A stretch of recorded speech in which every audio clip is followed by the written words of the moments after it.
I think it's a cathartic moment for them. The more they can talk about it, the more you can. A private phone call that was never meant to be heard has thrown the royal family into crisis.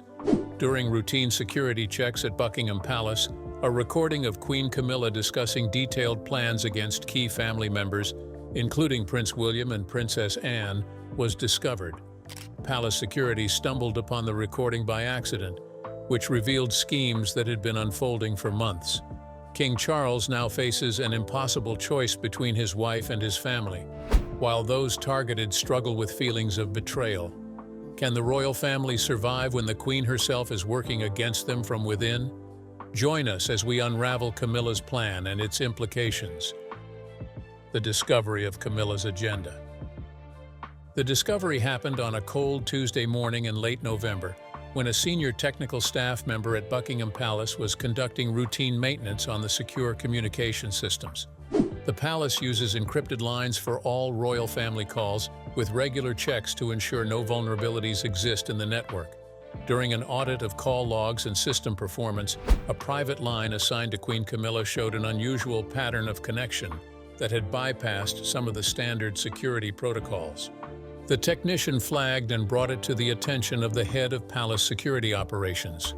Within hours, a small team began reviewing backup recordings that are automatically created for security purposes, though these are meant to be accessed only in cases of suspected breaches or threats. The team worked through the afternoon, isolating the specific call in question.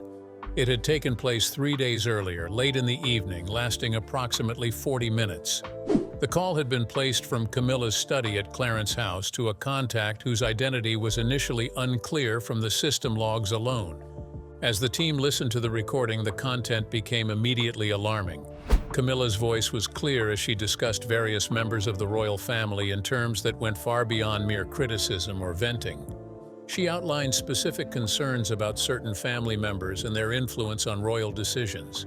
The conversation included detailed discussion of strategies to limit the involvement of particular individuals in key ceremonial duties and official functions. There were references to upcoming family gatherings and suggestions about how to structure these events to minimize the prominence of specific royals. The person on the other end of the call appeared to be someone with close knowledge of palace operations and protocols. This individual offered suggestions and agreed with various proposals that Camilla put forward. Together, they discussed timing for implementing certain changes and ways to frame decisions that would appear normal rather than deliberate exclusions.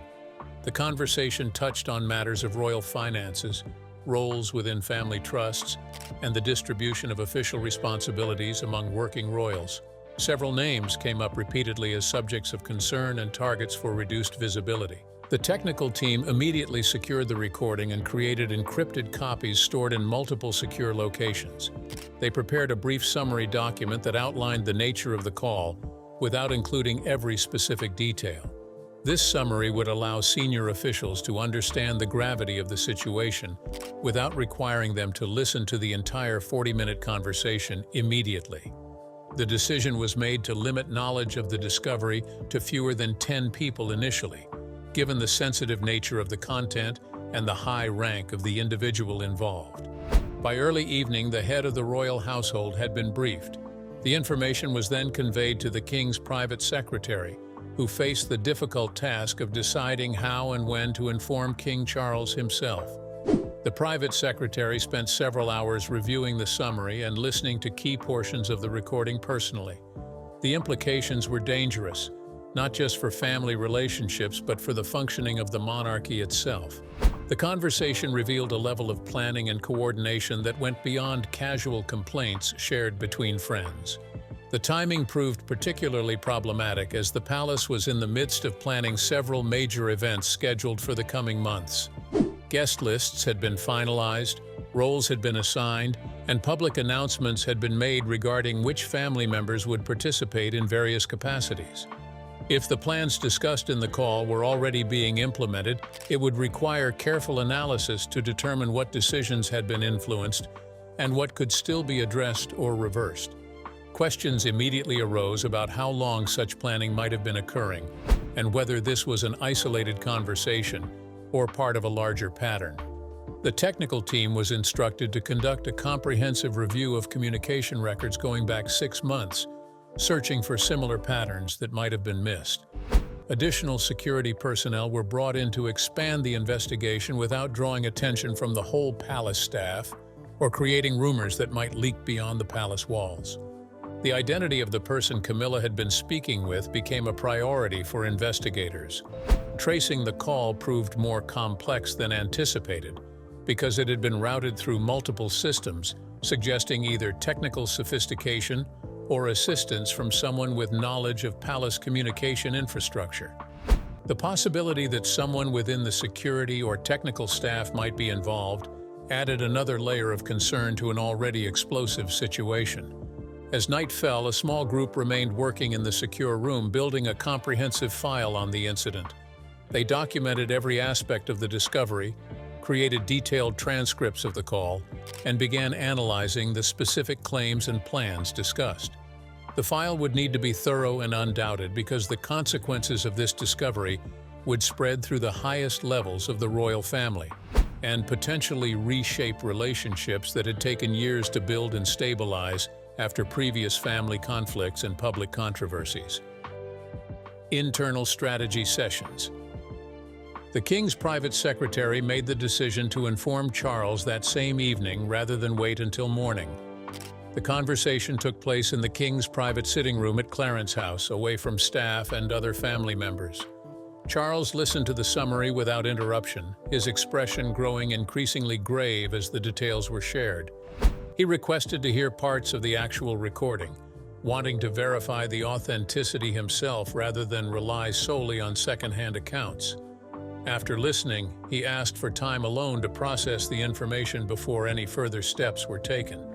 The following morning, a carefully selected group of advisors gathered in a secure conference room at Buckingham Palace. These individuals represented the most senior and trusted positions within the royal household structure. Each had served the family for decades and had navigated previous crises with discretion and skill.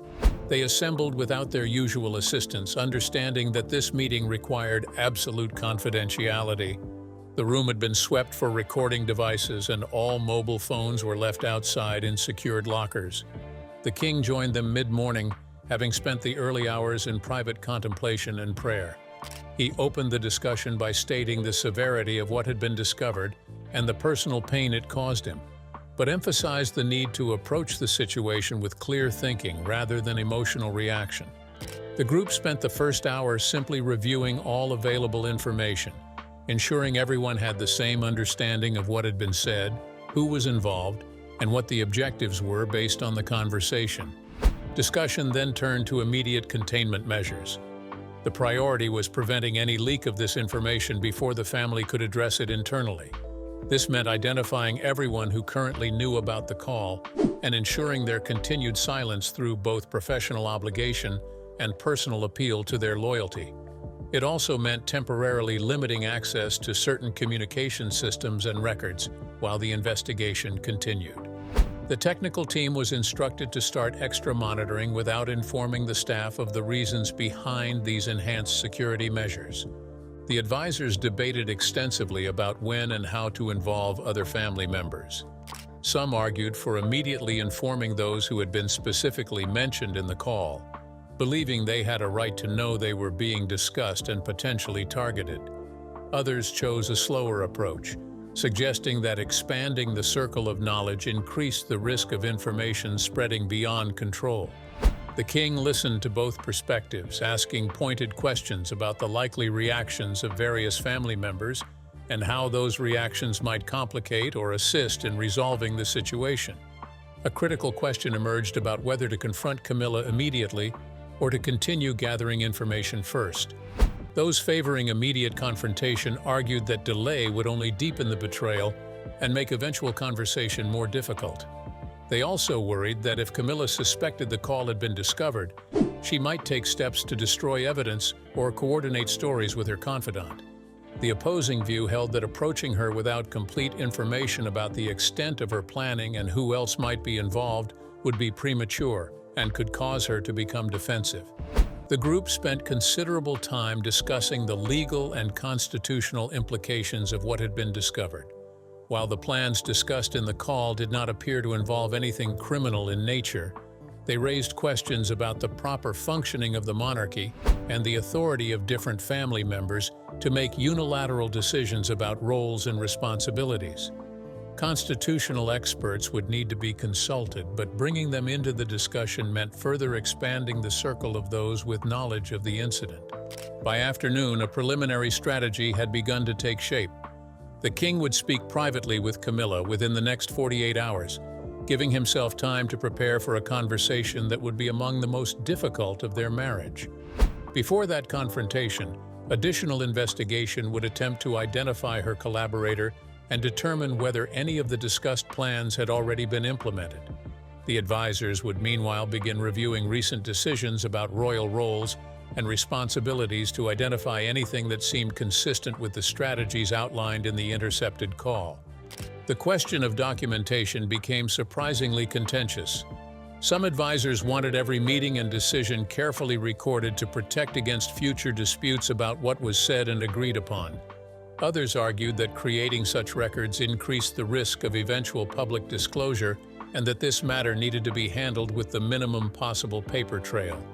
A compromise was reached where one designated individual would keep sealed notes of key decisions, stored in the king's personal safe rather than in official palace files. As the meeting concluded after nearly 6 hours, the king reminded everyone present of their duty not just to the institution of the monarchy, but to the family itself.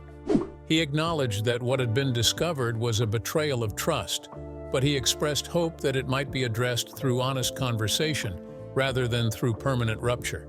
The advisors left understanding that their work in the coming days would require balancing institutional interests with personal relationships, legal propriety with family loyalty, and the need for accountability with the desire for healing. Camilla's position within the royal family. Camilla's journey to becoming queen consort had been long and complicated, marked by public controversy and gradual acceptance.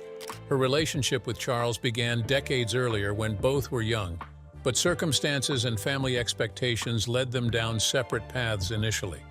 Charles married Diana Spencer in what became one of the most watched weddings in history, while Camilla married Andrew Parker Bowles in a quieter ceremony. Both marriages eventually failed, and Charles and Camilla resumed their relationship while he was still married, creating a scandal that dominated headlines for years. The public initially viewed Camilla with suspicion and hostility, seeing her as the person who had interfered with the fairy tale marriage between Charles and Diana. Diana's own popularity and her willingness to discuss the difficulties of her marriage in public interviews made Camilla appear as the villain. After Diana's passing, the hostility toward Camilla intensified, with many believing she should never be allowed to marry Charles or take on any official role within the royal family. Public opinion polls showed overwhelming opposition to her becoming queen if Charles eventually took the throne. Charles and Camilla married in 2005, in a civil ceremony followed by a compromise that acknowledged both their desire to formalize their relationship and the complicated religious questions surrounding remarriage after divorce. Camilla took the title Duchess of Cornwall rather than Princess of Wales, a deliberate choice to avoid direct comparison with Diana. She began taking on royal duties gradually, focusing initially on less prominent charitable work and public appearances. The strategy was to allow the public to become familiar with her through her actions rather than through dramatic gestures or publicity campaigns. Over the years, Camilla carved out her own areas of focus. She championed causes related to literacy, animal welfare, and support for victims of domestic violence and sexual assault. Her approach was less glamorous than Diana's had been, but earned respect for its genuine commitment. She attended hundreds of engagements annually, often without significant media coverage, building relationships with organizations and demonstrating a serious work ethic. Public opinion slowly shifted, though significant portions of the population remained skeptical or actively opposed to her role. When Queen Elizabeth passed away and Charles became king, Camilla automatically became queen consort. Elizabeth had publicly expressed her wish that Camilla would hold this title, a statement seen as the late Queen's final effort to secure Camilla's position and legitimacy. The coronation included Camilla being crowned alongside Charles, marking her full acceptance into the highest rank of the royal family. Yet even this moment came with controversy, as some family members reportedly had reservations about the extensive role given to Camilla in the ceremony and the symbolism of her wearing certain pieces of royal jewelry. Within the family itself, Camilla's relationships had always been complex. Her own children from her first marriage, Tom Parker Bowles and Laura Lopes, maintained relatively private lives and did not take on official royal roles. Charles's sons presented more complicated dynamics. William had gradually accepted his father's marriage and developed a cordial, if not warm, relationship with Camilla, recognizing her importance to his father's happiness. Harry's feelings appeared more conflicted, and his later public statements suggested ongoing tension about Camilla's role in the family and her influence on his father. Camilla's position also involved navigating relationships with other working royals who had been serving the family for years before she joined. Princess Anne, known for her no-nonsense approach and tireless work ethic, reportedly had reservations about the amount of attention and resources directed toward establishing Camilla's role. Edward and Sophie had their own established niches within the family structure and needed to adjust to Camilla's presence in planning and decision-making processes. These relationships required careful management and mutual respect that did not always come easily. The transition from queen consort to a more simply styled queen created additional pressure. Camilla needed to balance traditional expectations of the role with modern sensibilities and her own personality. She lacked the training from childhood that Elizabeth had received and the natural charisma that had made Diana so compelling to the public. Instead, she relied on maturity, life experience, and a pragmatic approach to her duties. She hired experienced staff who understood palace protocols and public relations, building a team that could help her navigate the complexities of her position. Money matters added another layer of complexity. The Duchy of Cornwall, which had provided Charles with substantial income for decades, passed to William when Charles became king. Funding for Camilla's activities and household came from different sources within the overall royal finances, and decisions about allocation of resources sometimes created tension. Camilla's initiatives required staff, office space, travel budgets, and other support, all of which needed to be balanced against the needs and activities of other family members who were also representing the monarchy. Specific targets and alleged plans. The recording revealed that 3 individuals were primary subjects of discussion during the call, with several others mentioned in passing. Prince William emerged as the most frequently discussed figure, with Camilla expressing concern about what she saw as his growing independence in decision-making and his tendency to proceed with initiatives without seeking input from her or fully coordinating with the king. She described feeling bypassed on several recent matters where she believed she should have been consulted given her position as queen.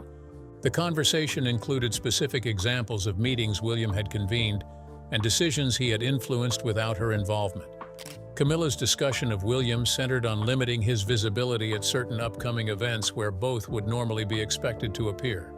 She suggested restructuring roles for several engagements so that she would take the more prominent position, while William would have a reduced or more peripheral role.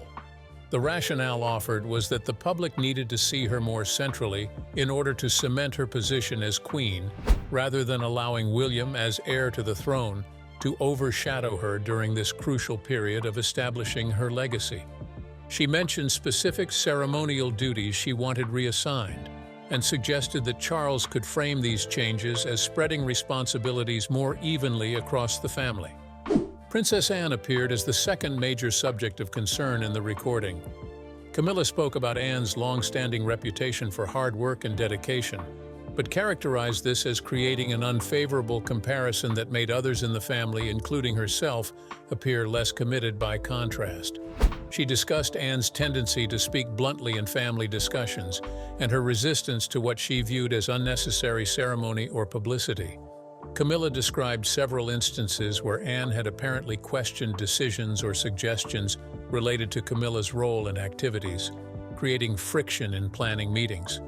The plans regarding Anne focused on gradually reducing her involvement in the most high-profile royal events while maintaining her busy schedule of less visible engagements. Camilla suggested that Anne's preference for avoiding publicity could be used as justification for giving her fewer prominent roles, framing it as respecting Anne's wishes rather than as a deliberate diminishment of her position. The conversation included discussion of upcoming state visits and major ceremonies where Anne would traditionally play a significant role, with suggestions for having other family members take on those duties instead. Prince Edward and Sophie, Duchess of Edinburgh, were discussed as a unit, with Camilla expressing frustration about their growing prominence following the passing of Queen Elizabeth and Prince Philip. She noted that Charles had elevated Edward's status by granting him the Edinburgh title that had been promised by their father. Camilla suggested that Edward and Sophie had been positioning themselves as increasingly important working royals, and had been too assertive in claiming prestigious engagements and roles. She described feeling that they did not show appropriate deference to her position as queen. The plans discussed regarding Edward and Sophie were less detailed than those for William and Anne, but included suggestions for being more directive about which events they would attend and ensuring they understood the hierarchy within the family more clearly. Camilla mentioned wanting to have a direct conversation with Sophie to clarify expectations about their respective positions. She suggested that Sophie had been too comfortable offering opinions in planning discussions and needed to understand that final decisions rested with the king and queen rather than being matters for family input. Camilla's confidant on the call asked about Prince Harry and whether his absence from working royal duties made things simpler or more complicated. Camilla responded that Harry's situation was largely resolved from her perspective since he was no longer involved in day-to-day royal activities. However, she expressed concern about any possibility of reconciliation that might bring Harry back into more active participation in family events. She suggested that maintaining distance from Harry served multiple purposes and that efforts at reconciliation. The conversation included discussion of timing for implementing various changes. Camilla emphasized the importance of acting while Charles was still adjusting to being king, and while the structures and patterns of his reign were still being established. She argued that changes made early would seem like natural parts of setting up the new reign, whereas attempts to alter arrangements later would appear more obvious. Her confidant agreed with this assessment and suggested that having clear plans ready for when opportunities arose would be more effective than waiting and reacting to circumstances. Financial considerations appeared several times in the discussion, though not always in specific detail. Camilla referenced budget allocations and seemed to suggest that controlling resources gave leverage over the scope and scale of activities other family members could undertake. She mentioned upcoming reviews of royal finances and suggested these provided opportunities to restructure funding in ways that would support her priorities. The conversation implied that some financial decisions had already been influenced in directions that served the strategies being discussed. The recording also captured discussion of staff and advisors, with Camilla identifying specific individuals she viewed as being more loyal to other family members than to her and Charles as a unit. She suggested that personnel changes might be necessary to ensure the people in key positions were fully supportive of the direction she believed the monarchy should take. Her confidant cautioned about the difficulty of removing long-serving staff without creating resentment and potentially generating unwanted attention to the reasons for their departure. And it would happen. How members of the royal family responded. The decision was made to inform Prince William first among the family members, given that he had been discussed most extensively in the intercepted call. The king requested a private meeting with his eldest son at Windsor Castle on a Friday afternoon, choosing a location where they could speak without interruption and away from the regular palace environment. Charles approached the conversation with visible difficulty, torn between his loyalty to his wife and his responsibilities to his son and heir. William listened to the summary of what had been discovered without immediate emotional reaction. William's initial response was not anger, but rather a kind of weary resignation, as though this confirmed suspicions he had already held but hoped were unfounded. He mentioned several recent incidents that now appeared in a different light given what his father had revealed. Decisions about event planning that had seemed merely preferential now looked like deliberate attempts to diminish his role. William asked to hear portions of the recording himself, wanting to judge the tone and context rather than rely on summaries that might soften or interpret what had actually been said. After listening to selected segments, William spoke carefully about his relationship with Camilla over the years.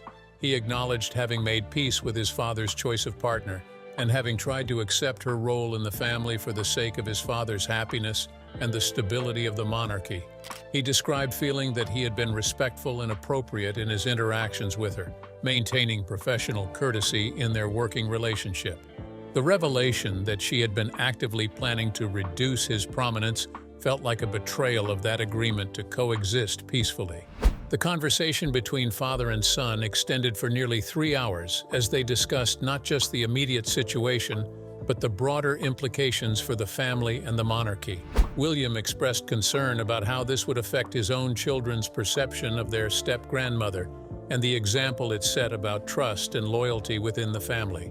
Charles listened but also defended Camilla to some degree, suggesting that the conversation might have been taken out of context or represented a moment of venting rather than serious planning.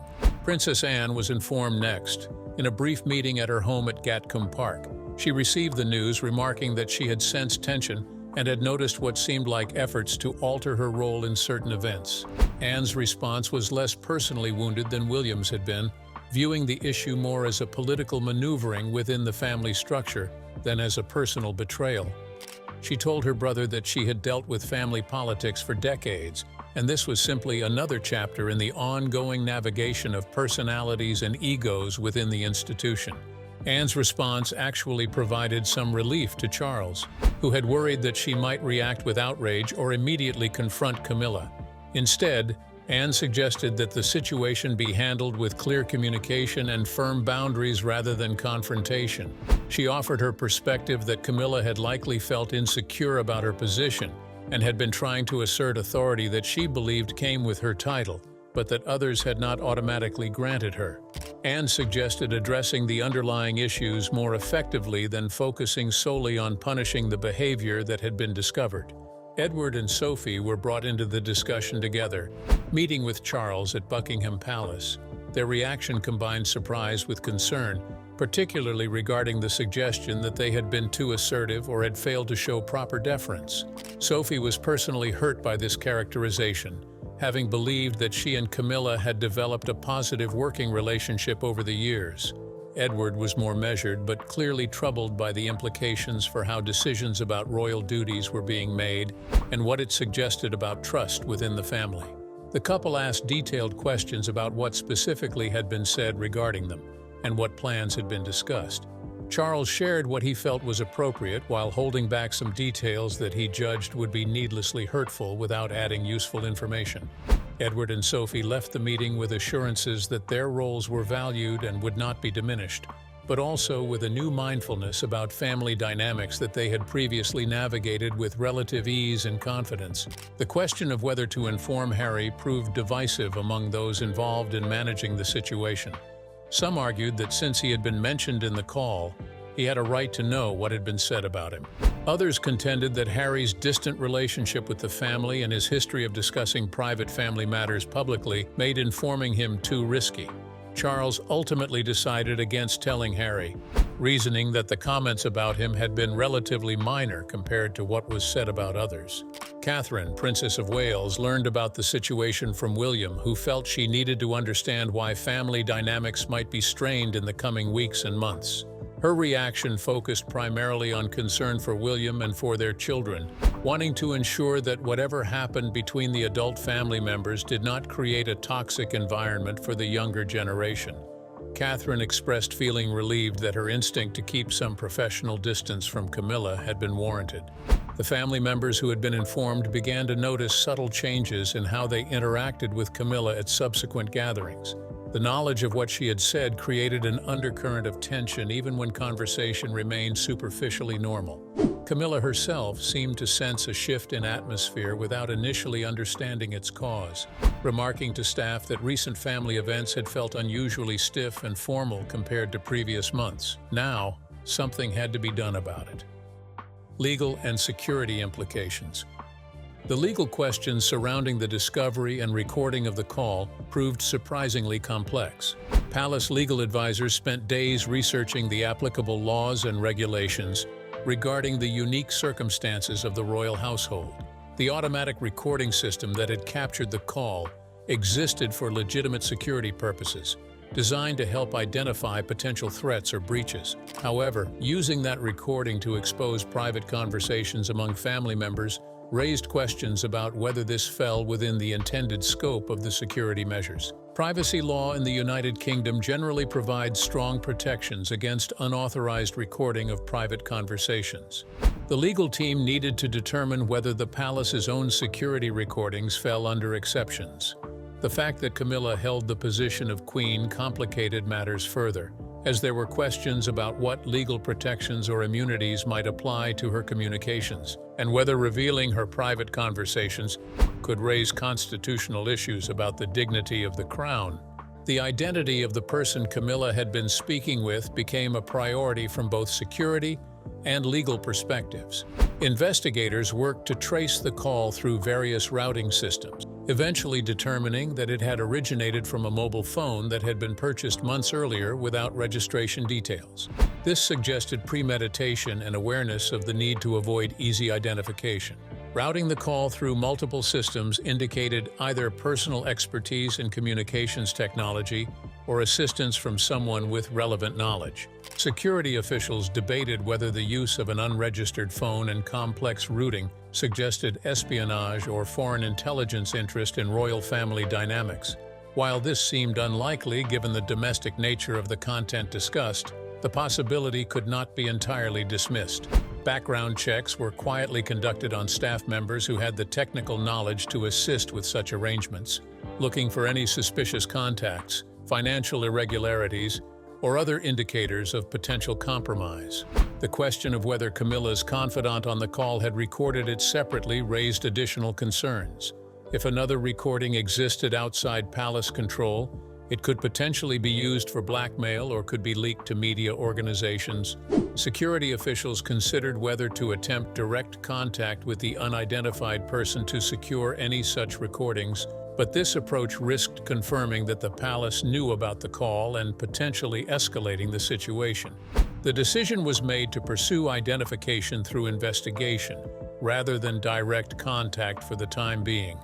Legal advisors also examined what, if any, laws might have been broken by the content of the conversation itself. While planning to reduce the prominence of family members in royal duties was not criminal, questions arose about whether any discussion of financial arrangements or resource allocation might involve misuse of public funds or breach of fiduciary duties. Ensuring that decisions about funding allocation served legitimate purposes rather than personal preference was both a legal requirement and a matter of public accountability. The possibility of civil claims between family members was raised and discussed. While such lawsuits within the royal family seemed almost unthinkable from a traditional perspective, the legal advisors noted that if William or others believed their positions or livelihoods had been materially damaged by Camilla's actions, legal remedies might theoretically be available.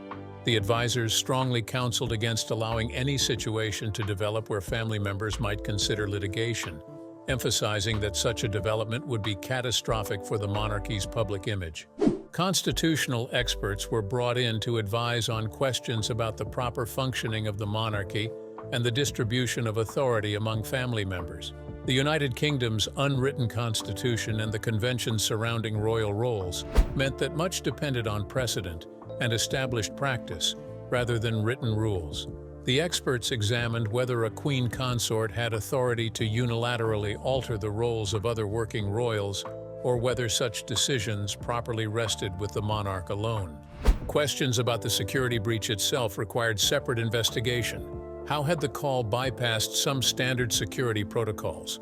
Was this due to technical error, system vulnerability, or deliberate action by someone with access to the communication infrastructure? The security team conducted comprehensive audits of all systems, looking for other vulnerabilities that might have been exploited. They also reviewed access logs to identify who had the permissions and technical knowledge to make the kinds of changes that would allow a call to avoid normal monitoring.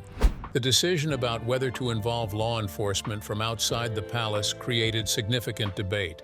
Serious security breaches would normally be reported to relevant authorities, but the sensitivity of the content and the individuals involved made this problematic. Bringing in outside investigators meant expanding the number of people aware of the situation and potentially creating records that could eventually become public through various legal mechanisms. The decision was made to handle the investigation internally unless evidence emerged of serious criminal activity that could not be addressed within palace resources. Insurance and liability concerns arose regarding the palace's recording systems and the disclosure of private conversations. Legal advisors needed to ensure that the palace's handling of the situation did not create legal exposure for the institution or for individuals who had authorized or conducted the investigation. Documentation of decision-making processes and the careful preservation of evidence became important both for potential future legal proceedings and for protecting those who had acted in good faith to address a legitimate security concern. Long-term consequences. The confrontation between Charles and Camilla finally occurred on a Sunday evening, nearly a week after the initial discovery. Charles had spent days preparing for the conversation.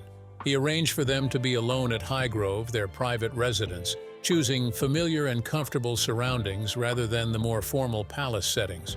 When he finally told Camilla that one of her private calls had been recorded and reviewed, her face went through a rapid progression of expressions from confusion to realization to horror. Camilla's initial response was to question how a private call could have been recorded and by what authority anyone had listened to it. Charles explained the security systems and the discovery process, making clear that this had not been deliberate surveillance but rather an inadvertent finding during routine security maintenance. As he described what had been heard on the recording, Camilla became defensive, arguing that the call had been taken out of context and that she had been venting frustrations rather than making actual plans. Charles asked her directly about specific statements, and Camilla struggled to explain or contextualize comments that seemed quite clear in their intent. The conversation lasted deep into the night, alternating between painful honesty and defensive explanations. Camilla expressed the feeling that she had never been fully accepted by other family members despite years of service and effort. She described perceiving subtle slights and feeling excluded from important discussions and decisions. Charles listened, but also pressed her on why she had not brought these concerns to him directly, rather than discussing plans behind his back with someone outside the immediate family. The question of the confidant's identity hung over the discussion, with Camilla initially refusing to reveal who she had been speaking with.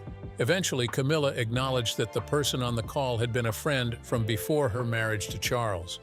She insisted this person had no agenda regarding the royal family and had simply been listening to her concerns as a friend would. Charles pointed out that discussing strategies for diminishing the roles of family members went beyond friendship and ventured into active plotting. The trust that had been built between them over decades felt damaged in ways that would take significant time and effort to repair. The immediate practical question was whether Camilla could continue in her role as queen, given what had been discovered. Charles made clear that divorce was not something he was considering, but the working relationship between them and with other family members needed serious attention and repair. They discussed options ranging from Camilla temporarily stepping back from public duties to allow time for healing, to continuing forward with clear agreements about boundaries and communication. Neither option seemed entirely satisfactory, but the alternative of doing nothing after such a serious breach of trust was equally unacceptable. William requested his own conversation with Camilla, which took place several days later. This meeting was shorter and more formal than the one between Charles and Camilla. William stated clearly that he had tried to respect her position and maintain appropriate family relationships despite the complicated history. He expressed disappointment that this had apparently not been reciprocated and said that going forward he would need to see concrete changes in behavior rather than simply accepting apologies. The relationship between Camilla and Princess Anne remained cool but functional after Anne was told of the confrontation. Anne's practical nature meant she focused less on the emotional betrayal and more on ensuring clear processes going forward for how decisions about royal duties would be made. She hoped regular meetings with defined agendas and decision-making protocols would prevent misunderstandings and reduce opportunities for behind-the-scenes maneuvering. Public perception management became a critical concern, even though the palace had no intention of publicly acknowledging what had occurred. Changes in family dynamics, if noticed by attentive observers and royal correspondents, would need explanations that did not reveal the truth. The palace communications team prepared guidance for responding to potential questions about family relationships or changes in royal duty assignments. The line would be that roles evolve naturally over time and that the family works together to ensure appropriate distribution of responsibilities. The question of Camilla's long-term legacy shifted fundamentally following this incident. She had spent years carefully building public acceptance and establishing herself as a serious working member of the royal family. The progress she had made risked being undermined if the story ever became public, but even keeping it private meant that those who knew would forever view her role through the lens of this betrayal. Her relationship with history and how she would be remembered had been permanently altered by 40 minutes of unguarded conversation. Trust within the family had been damaged in ways that might never fully heal. Even family members not directly targeted in the conversation became more guarded and watchful, wondering what might have been said about them in other calls or conversations. The easy assumption that family discussions remained private and that disagreements would be handled directly had been shattered.